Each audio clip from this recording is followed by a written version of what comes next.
So, as of recording, yesterday was the 25th of July. Now, this means only one thing, that it was Life in a Day.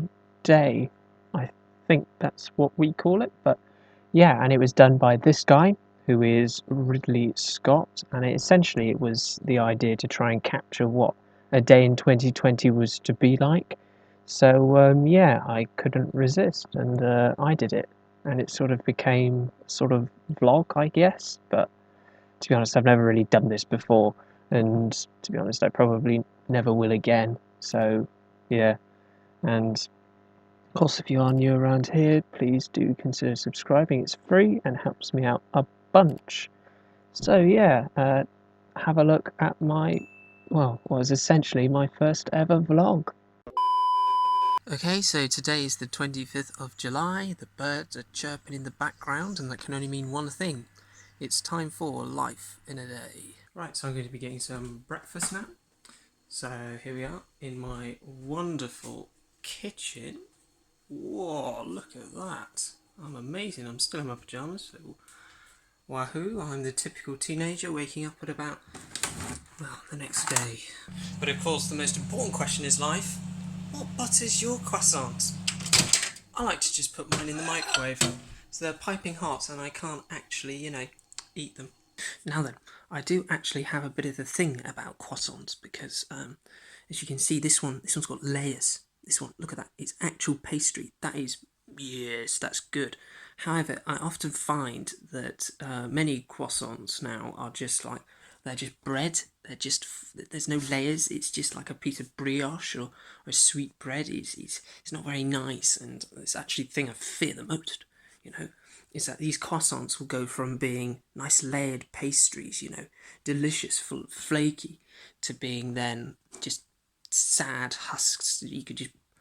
If I want bread, I'll cut a loaf. I don't want my croissant. So much so, if I find one, I don't call them croissants, they're croissants, because they make me cross. Very important thing, as always, is, I want to thought this through, get through the door, is to clean up after yourself. So, just gonna do some of the washing up. Hold on, I've got to go get my glass. I could never be a vlogger. My life's too boring. Here we go. So I'm just going to do some of the washing up.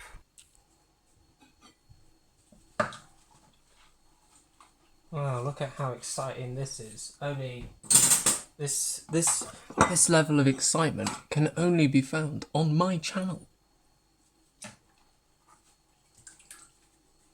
Hashtag life in a day, more like hashtag washing up. They call me the great entertainer. Not really. Wow. This is... Wow. Actually, something I did want to talk about is these. These wonderful things. These are reusable ice cubes. And they're absolutely fantastic. As well, basically it's just a piece of plastic. I don't think it's actually plastic. These are polymer of some kind. And then you just, put it in your drink. And I believe it's biodegradable. I'm not sure, but they're reusable. So we wash them and we just put them back in the freezer. Isn't that fantastic? It's brilliant. Whoever invented this, you're a genius. Absolutely fantastic. I absolutely love this. It's brilliant. You wash them, you dry them, and in they go. Fantastic. So if I had to change one thing on the world, it would have to be this, which is my my garden, and it's not for the reasons you think, because I actually really like this garden. I can really appreciate it. It's a really nice outdoor space. But the thing I'd have to change is more people having a space like this, because if you live in a apartments, flats, block of flats, particularly in the poorer regions of society, you just don't have this luxury. It may not seem like a luxury, but it is. It's just, it's just an outdoor space, and some people just don't have that. And that's what really upset me, because when we first went into lockdown in the UK, we weren't allowed to go outside, like, at all, apart from like essential things. And if I wanted to go outside, I could very easily come out here and just, if push came to shove, I could just run around like a little child for a bit. But actual little children like 4, 5, 6 that need to go outside are just being cooped up because they don't have spaces. So what I change in this world is just more outdoor spaces for people that have like flats. Maybe I know they have like communal ones, but it's just not good because they just close down. It just so saddens me. It just saddens me so much that they just don't have this outdoor space just to run around and do that. So yeah, that's what I would change. Right, so I'm down here on the beach. It's not an actual beach. It's a mud flat, and yeah, I like to come down here a lot. It's particularly very beautiful at the moment. Wind is falling, and I'm trying to work out my route. Well, there are it's a lot of rocks, and working out how to get through them all is never an easy task. So I do apologise for this appalling quality. I just want to get into it. Oh, seaweed. Just want to get into a good position. Here we go. Finally. Down here. Now the audio is going to be terrible because it's very windy and I'm right by the sea. Oh, it's not a sea, it's more of an estuary, but I'm here and it's absolutely stunning.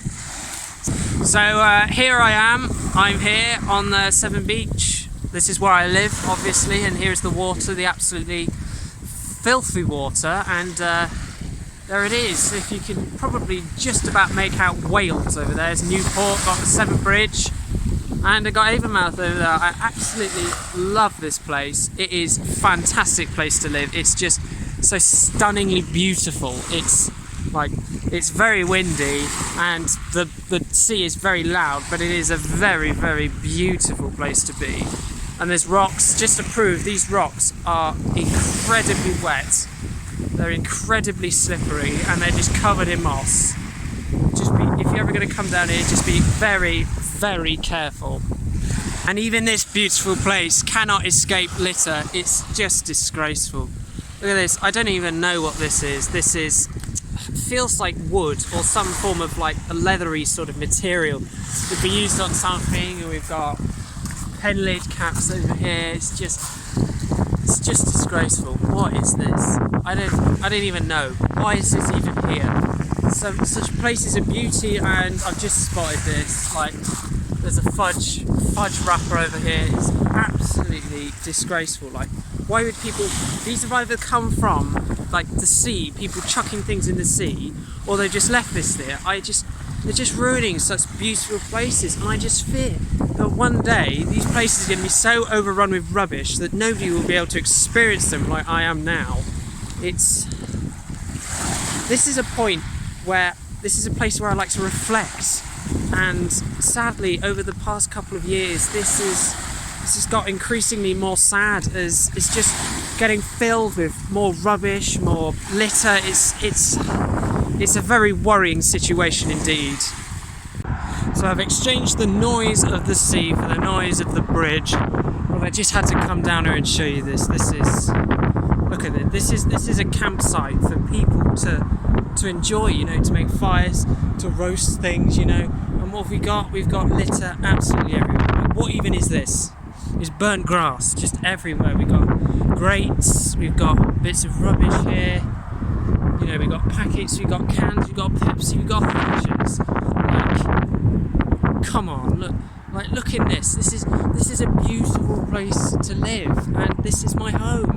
And I just found this here. What is this? This is my home, and it's being destroyed.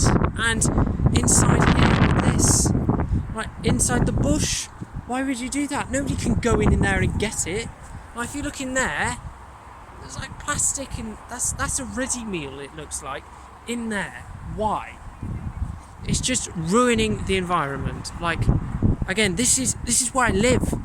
This is my home, and it's being tarnished and ruined by the 1%. If people could just pick up their rubbish when they came here, the world is going to be a better place. Instead of dumping it in the ocean or dumping it here. Right, so enough of me complaining about the environment. Well, it needs to be said.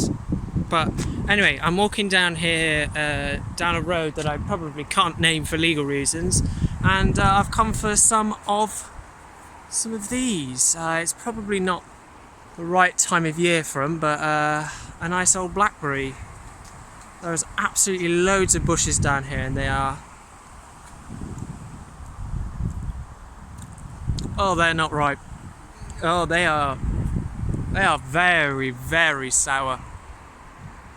Yeah, so they won't be properly ripe until about August, mid-August.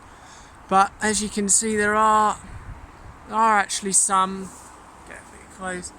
There are some black ones, so perhaps worth picking up.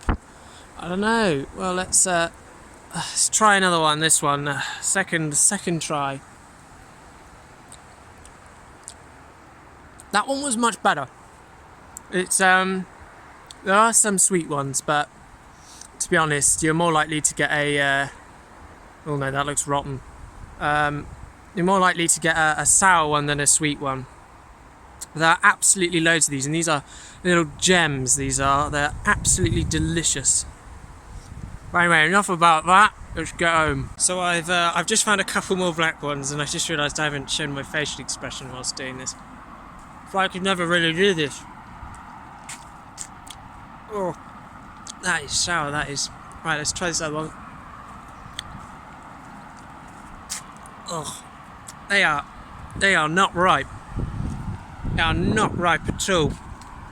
Do not eat them until like August at least, maybe even September.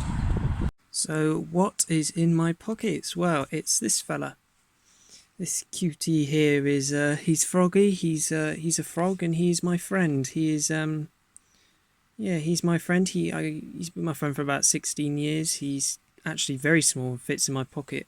As you can see, he fits very comfortably into the palm of my hand. And he's one cute little frog.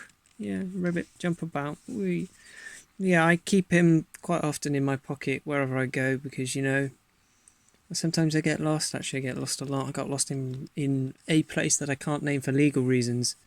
And yeah, he was there. He helps me because, you know, I do get lonely, and through those times, you know, it's just nice to have some recollection of home, some memories, something to fall back onto. And this is what I fall back onto. I fall back onto this nice little... he's a nice stuffed animal. He's a very nice boy. I like him. I like him a lot. It is my strong belief that everybody should have something to remind them of a good time when there is a bad time, when there is something to remind you of home when you're lost, something to give you that motivation. And for me, that is this cute little frog, but it can be anything. And I believe that we all should have something like that. And there's a nasty plane flying by. Shut up. But anyway, I believe that we should all have something to fall back onto, something that defines us, something that we can, you know, look back onto when we're down, when we're alone, when we're lost. And yeah, I think this perfectly encapsulates what I have to remind me of my home.